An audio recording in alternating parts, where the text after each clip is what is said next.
Assalamualaikum warahmatullahi wabarakatuh. Perkenalkan, nama saya Ferdian Saputra, NIM 22650012 dari kelas A. Pada video kali ini saya akan mereview materi dari mata kuliah Manajemen Proyek Teknologi Informasi, yaitu materi ketiga. Baik, langsung saja. Pengertian perencanaan.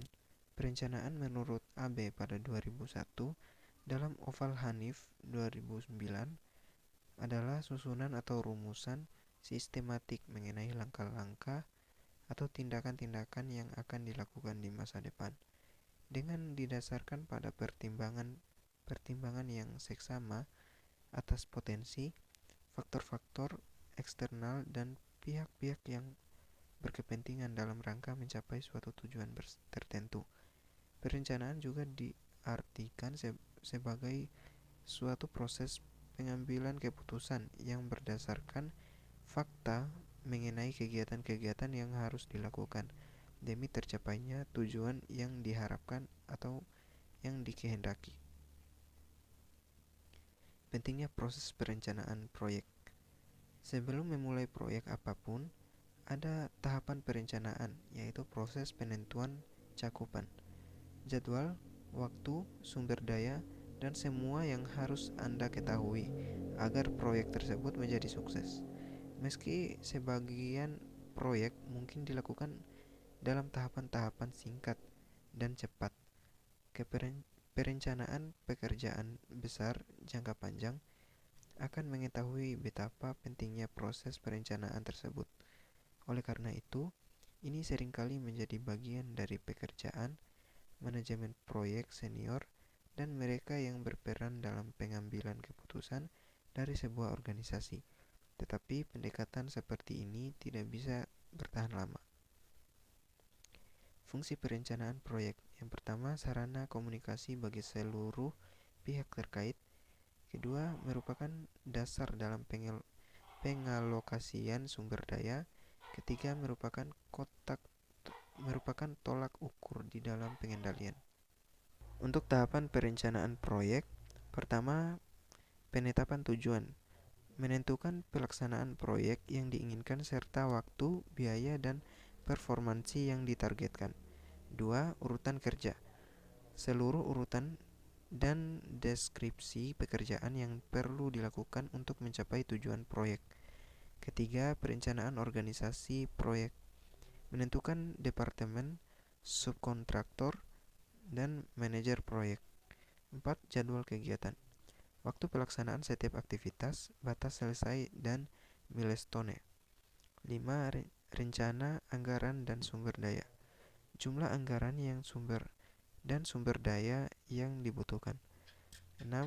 Ramalan performansi penyelesaian proyek, performansi yang diharapkan dalam penyelesaian proyek. Fase perencanaan proyek teknologi informasi. Pertama, merencanakan proyek. Kedua, mempersiapkan proyek. Ketiga, mendefinisikan rincian proyek. Pertama, merencanakan proyek. Ada 4 bagian dalam perencanaan proyek agar dapat berjalan dengan baik, yaitu A. Perencanaan strategi. B. Mengidentifikasi subsistem pada proyek. C. Menetapkan kendala proyek. D. Menetapkan prioritas proyek. A. Perencanaan strategi, merencanakan peningkatan aktivitas dan menentukan sasaran. Contohnya, memperbaiki kelemahan atau problem yang ditemukan pada fase definisi. B. Mengidentifikasi subproyek, untuk mengetahui dan menentukan lingkup pada proyek yang akan dilaksanakan berdasarkan hasil dari fase definisi. C. Menetapkan kendala proyek, memperkirakan apa yang menjadi kendala, misalnya batasan dana yang diperkenankan, batasan waktu penyelesaian, umur ekonomis proyek yang dibangun, struktur organisasi, dan peraturan perusahaan. D. Menetapkan prioritas proyek, kriteria tidak rasional. Pertama, manajemen tidak berminat. Kedua, menonjolkan kebanggaan. Dua, mempersiapkan proyek. Menunjuk anggota tim. Pertama, konsultan atau melalui tender. Kedua, personil perusahaan sendiri. Ketiga, gabungan konsultan dengan personil perusahaan. Menggunakan jasa konsultan. Untuk kelebihannya, waktu penyelesaiannya cepat dan kualitas lebih baik. Untuk kelemahannya, biaya lebih tinggi dan rahasia perusahaan terbuka. Penggunaan resource internal. Kelemahannya, waktu penyelesaiannya lambat, hasil kurang berkualitas. Untuk kelebihannya, biaya lebih rendah dan rahasia perusahaan terjamin. Kombinasi menggunakan jasa konsultan dan resource internal. Untuk kelebihannya, waktu penyelesaiannya lebih cepat, hasilnya sangat berkualitas. Untuk kelemahannya, biaya lebih tinggi dan rahasia perusahaan terbuka. Menggunakan proyek. Alasan pengembangan, apa sasarannya, dan dampak keuntungan pegawai. Mendefinisikan bagian-bagian proyek yang akan dikembangkan. Melakukan studi kelayakan. Pertama, memahami lingkup proyek yang akan dibangun. Kedua, menentukan kebutuhan proyek yang akan dibangun. Menilai kelayakan proyek. Yang pertama, kelayakan teknik. Kedua, kelayakan hukum. Ketiga, kelayakan operasi. Keempat, kelayakan jadwal. Kelima, kelayakan ekonomi. Pertama, kelayakan teknik. Kata kunci, apakah teknologi ini nantinya dapat diterapkan pada sistem yang baru? Hal-hal yang dipertimbangkan. Pertama, ketersediaan alat dan teknologi di pasar.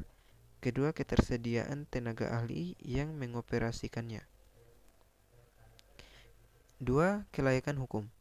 Kata kunci, apakah sistem yang akan dikembangkan tidak menyimpang dari hukum yang berlaku? Hal-hal yang perlu dipertimbangkan, prosedur yang digunakan pada sistem teknologi jaringan yang digunakan. Kelayakan operasi. Kata kunci, apakah sistem nantinya dapat diterapkan di dalam organisasi perusahaan?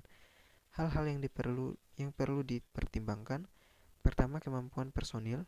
Kedua, kemampuan operasional sistem. Ketiga, kemampuan pengendalian.